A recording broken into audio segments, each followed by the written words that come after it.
क्या इजराइल के गलील सागर के पानी का लाल हो जाना अंत समय का कोई संकेत है? पिछले कुछ दिनों में बहुत से लोग कई सारी बातें फैला रहे हैं जिनमें वे बाइबल की भविष्यवाणियों का हवाला दे रहे हैं। तो क्या सच में इन बातों का कोई आधार है या फिर महज अफवाहें हैं? इसराइल में गलील सागर के एक हिस्से का पानी कई दिनों तक लाल रंग का देखा गया। हाल के वर्षों में पानी के लाल रंग में बदलने की कई खबरें सामने आई हैं, जिनमें 2013 में नीदरलैंड के नूड पॉर्ट की एक नहर, 2012 में ऑस्ट्रेलिया की बॉडी बीच, 2012 में लेबनान की बैरूत नदी, 2011 में चीन के जेनजियान प्रांत की एक नदी, 2012 में श्रीलंका के सेवनगाला में लाल रंग की बारिश। इन सभी को दुनिया भर के न्यूज़ चैनल्स में दिखाया गया है। इन वीडियोस ने कई लोगों को सोचने पर मजबूर कर दिया था। और अब 2025 में इजराइल के गलील सागर का लाल हो जाना, क्या यह बाइबल की अंत समय की भविष्यवाणियों की पूर्ति है? पानी के लहू बनने की भविष्यवाणियां बाइबल में प्रकाशित वाक्य की पुस्तक में दर्ज है। आए प्रकाशित वाक्य 8 उसके 8 से 9 में देखेंगे। और दूसरे स्वर्गदूत ने तुरी फूंकी तो मानो आग सा जलता हुआ एक बड़ा पहाड़ समुद्र में डाला गया और समुद्र का 1/3 हिस्सा लहू बन गया और समुद्र की 1/3 सृजी हुई वस्तुएं जो जीवित थी मर गई और 1/3 जहाज नाश हो गए। हम ये भी देखते हैं कि क्लेश के दौरान यहोवा के 2 विशेष गवाहों को चमत्कार करने की शक्ति दी जाएगी। प्रकाशित वाक्य 11 के 6 में लिखा है, इन्हें अधिकार है कि आकाश को बंद करें कि उनकी भविष्यवाणी के दिनों में मीना बरसे, और उन्हें सब पानी पर अधिकार है कि उसे लहू बनाए और जब जब चाहें तब तब पृथ्वी पर हर प्रकार की विपत्ति लाएं।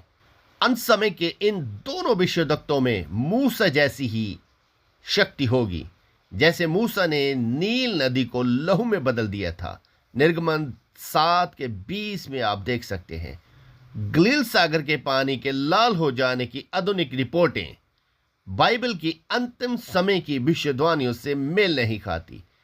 पहली बात तो ये कि क्लेश अभी शुरू ही नहीं हुआ है। दूसरी बात यह है कि तीसरी तुरी के समय ही समुद्र का पानी खून में बदलेगा और यह घटना पहली और दूसरी तुरी के बाद ही घटेगी। पहली तुरी में ओले, आग और धरती पर खून की वर्षा होगी और दूसरी तुरी में 1/3 पेड़ और सारा घास जल जाएगा, जो कि इनमें से कुछ अभी तक नहीं घटा है। इन वचनों में से हम जानते हैं कि हाल ही में इजराइल के गलील सागर के पानी का लाल होना अंत समय की भविष्यवाणियों का हिस्सा नहीं है। पानी का लाल हो जाना कई कुदरती कारणों से हो सकता है। जब किसी जलाशय का पानी अचानक लाल हो जाता है तो यह अक्सर एक दुर्लभ कुदरती घटना का परिणाम होता है, जिसे एल्गल ब्लूम या रेड टाइड कहा जाता है। नीदरलैंड के नूड पॉर्ट में देखे गए लाल पानी के लिए यही कुदरती कारण जिम्मेदार था। पानी के लाल होने का कारण इंसान भी हो सकते हैं। कई बार पानी में छोड़े गए मैन मेड सब्सटेंसेस यानी केमिकल की वजह से भी पानी लाल रंग में बदल जाता है। चीन के जेनजियांग प्रांत में नदी का पानी अवैध डंपिंग के कारण लाल हो गया था। लेबनान की बैरूत नदी का पानी लाल होने की खबर के बाद वहां की सरकार ने इसकी जांच करवाई तो यह पता चला कि स्थानीय एक कारखाने द्वारा नदी में केमिकल छोड़ा गया था। गलील सागर के पानी का लाल रंग में बदलने की सभी आधुनिक रिपोर्टों में से किसी में भी असली खून की मौजूदगी का जिक्र तक नहीं है। इसके बजाय खबरों में बताया गया है कि पानी या तो नेचुरल तरीकों, बैक्टीरिया या एल्गी के वजह से बदल गया या फिर इंसानों द्वारा पानी में केमिकल छोड़े जाने से। इन दोनों घटनाओं में से किसी भी मामले में पानी असल खून में नहीं बदल सकता।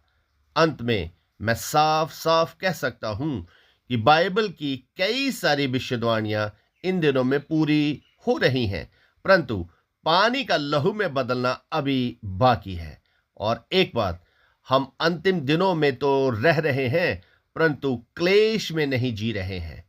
यहोवा परमेश्वर आपको आशीष दे। यीशु मसीह जी के सामर्थी नाम में आमीन।